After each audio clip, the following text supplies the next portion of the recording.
welcome back. Until now, we've talked about circular motion, objects that move around in a circle.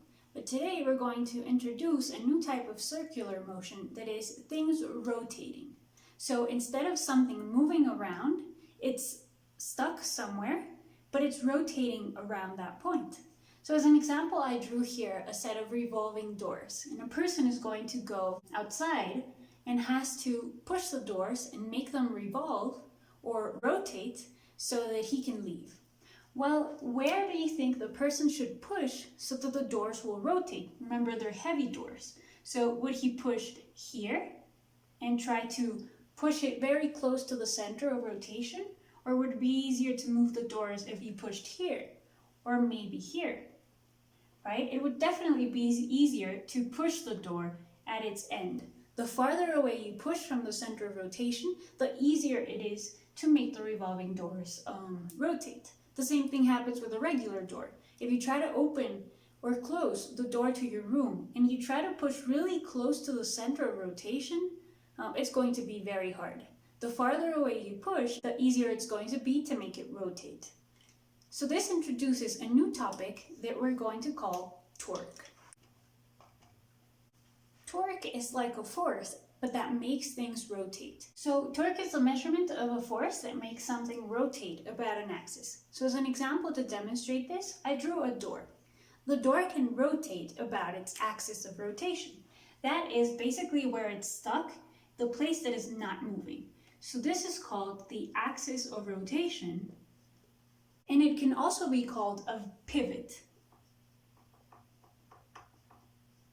or pivote in Spanish. Now, you can make this door rotate, and suppose there's no wall anywhere, the door could just keep on rotating like a revolving door. There are going to be two things that determine how big the torque you make is. It's going to depend on how much of a force you make on it, and how far away from the center of your rotation you make the force. So for example, if you make a very big force right at the end of the door, that's going to make the door rotate really quickly. If you make a very small force right here close to the center of rotation, it's not going to generate much of a torque. So torque can be defined as a distance that we're going to call r times a force. So T is the torque, R is the radius of rotation, and F is the force.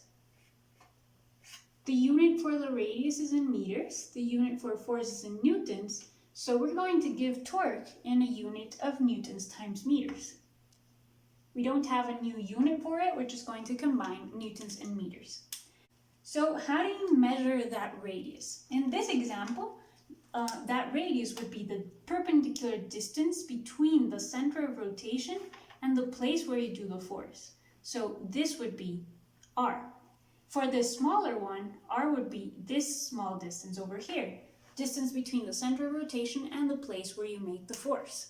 So suppose you have this tool called a wrench, and you want to use it to move a screw.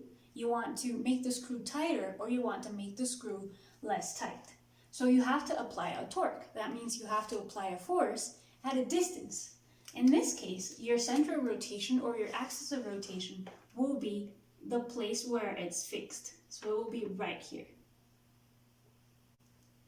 And you can hold it, you can put your hand anywhere on the wrench. So you can hold it closer or you can hold it farther away.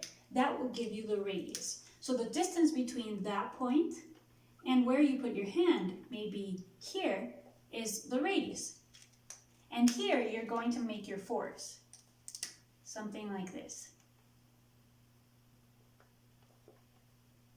So in this case, you would be turning the wrench counterclockwise, right? It's going to rotate in this direction when you make a force upward. So you have the force, you have the radius, and if you multiply the force times the radius, it's going to give you the torque that you make. So we can do an example in which this is, let's say, 10 centimeters. And the force that you make is, let's say, 5 newtons. So in this case, our torque would be the radius, which remember has to be given in meters, so 0.1 meters, times the force of 5 newtons, which would give us a torque of 0.5 newtons times meters. But what if the force, instead of pointing up, is pointing down? So now, suppose that we don't have this force, that at that same distance of 10 centimeters, we have a force pushing in the opposite direction. So now our force of 5 newtons is pushing downwards on the wrench. So what would be the torque in that case? Well, the radius is still 0.1, the force is still 5, so it would still give 0.5 newtons times meters. But here we're going to determine a notation. So torque has a positive sign if it's going in a counterclockwise direction, which means like this. And it has a negative sign if it's going in a clockwise direction, like this. Right? So in this case, the first torque, which is counterclockwise, would be positive 0.5 newtons times meters, and the second torque, which will now make it rotate in this direction, would be negative 0.5 newtons times meters. So you have to take into account the distance, the force, and the direction in which the torque is making the object rotate. What happens if we push at the same distance, but we don't push or pull perpendicularly to the rotation, but at an angle? So that would look something like this. I'm still making the force at the same distance of 10 centimeters from the center of rotation, from the pivot, but now the force is at an angle. So if I were to multiply 10 centimeters by 5 newtons, I would get the same torque.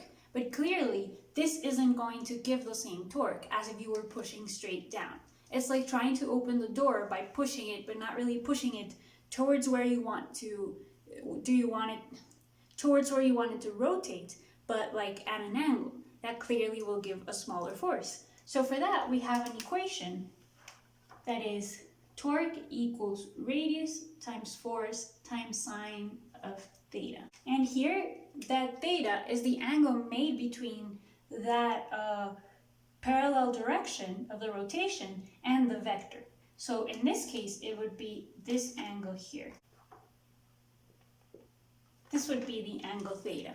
So if you're making the force, for example, at an angle of 30 degrees, to calculate the torque, in this example, you would do 0.1 meters times 5 newtons times sine of 30 degrees. And it'll give you a smaller torque than in the other case. And again, in this case, it's going downwards. It's going to push it clockwise. So this would have a negative in front of it.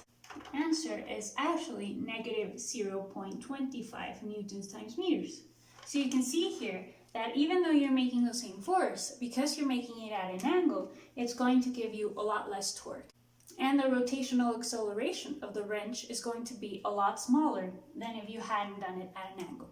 And well, finally, if you make your force parallel instead of perpendicular, what do you think will happen? For example, here, if your force is pulling in this direction or pushing in this direction, and the angle is basically 0, what would happen? Well, mathematically, you would say the torque is 0.1 times 5 times sine of 0, which gives you 0, because the sine of 0 is 0.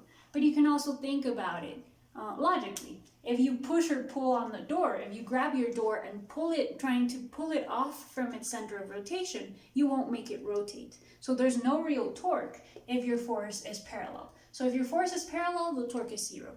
If your force is perpendicular, the torque is maximum. And anything in the middle, you have to take into account the angle at which you make the force.